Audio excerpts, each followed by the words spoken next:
Number 7, allow God to shape your heart, not other people's opinions. Because at the end of the day, it matters what God thinks of us. And forgiveness is like exercise. Sometimes it can feel like hard work. Who likes exercise? I live in a top floor apartment and I have 52 steps to get to my front door. Now, because I do this every day, I can run up them and be fine at the top. And someone came to visit me recently and it was their first time.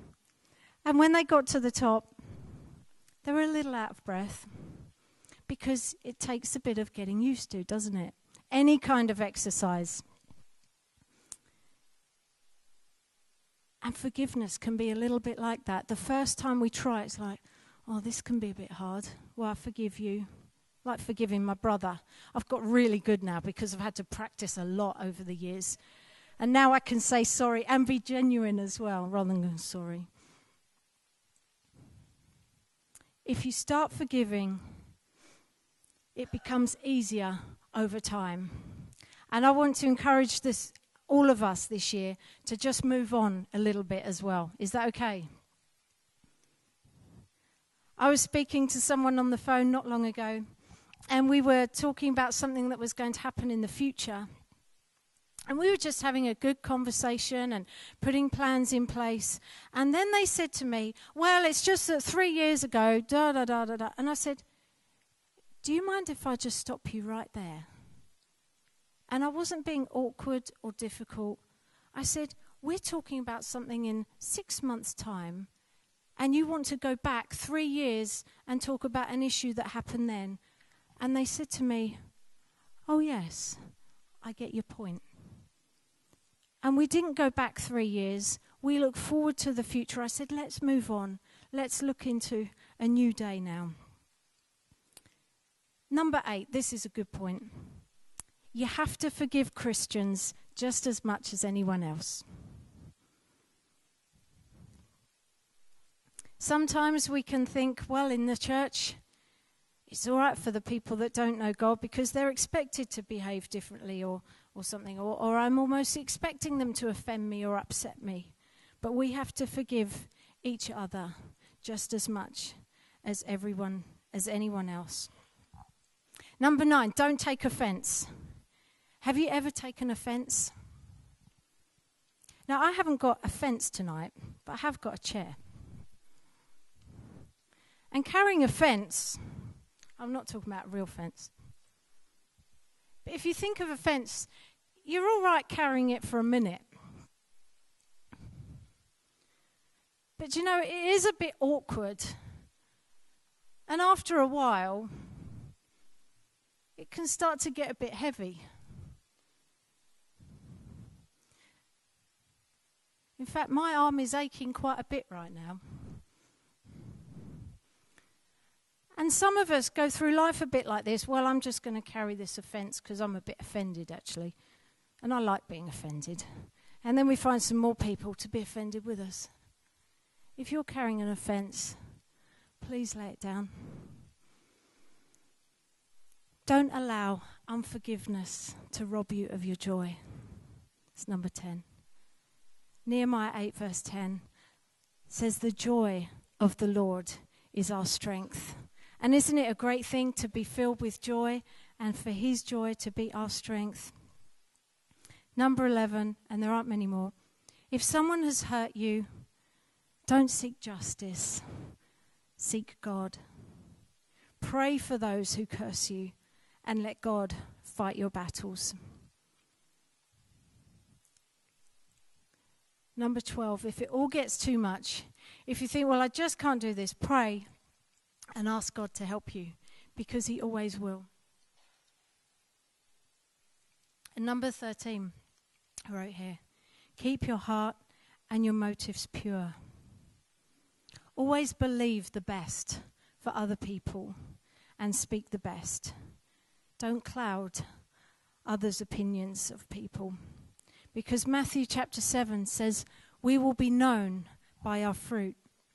And I want to ask tonight, what fruit will the message of forgiveness bear in your life?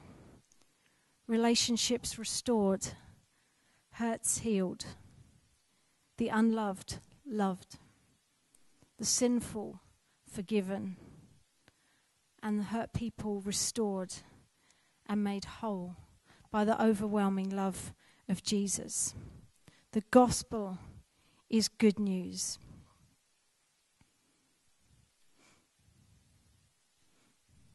And I want to just read from Luke chapter 7 as well.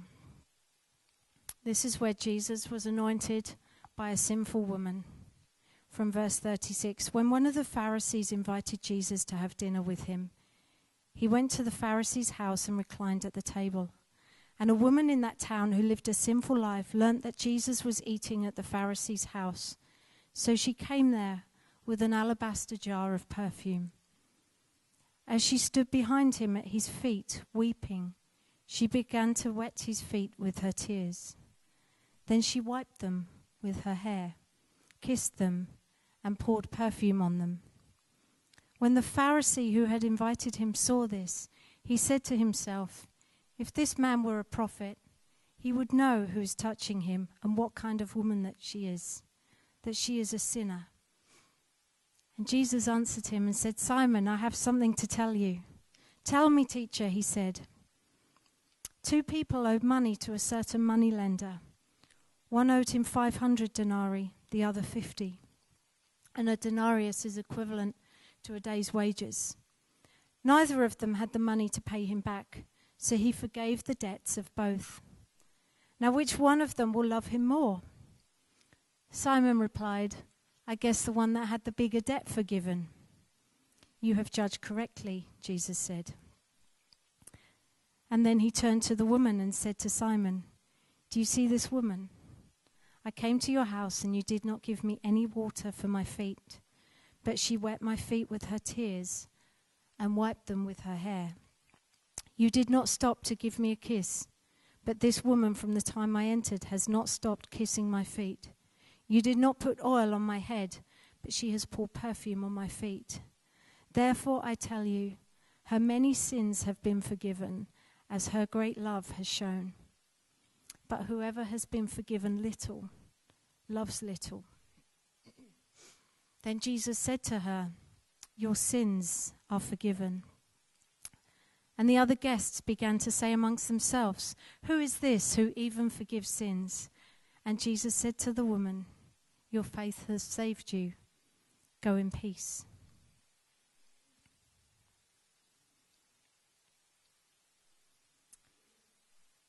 I want to say, don't be judgmental because someone is different.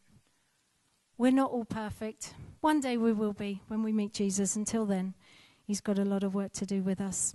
But we are all created in the image of God, and he loves us so much that he gave us his son. God sent Jesus to die on a cross for us so that we could be forgiven and know total forgiveness. Now, I spoke a little bit about that at communion this morning. He died so that we could be forgiven and know total forgiveness. Just think on that thought for a minute. He died so that we could be forgiven and know total forgiveness.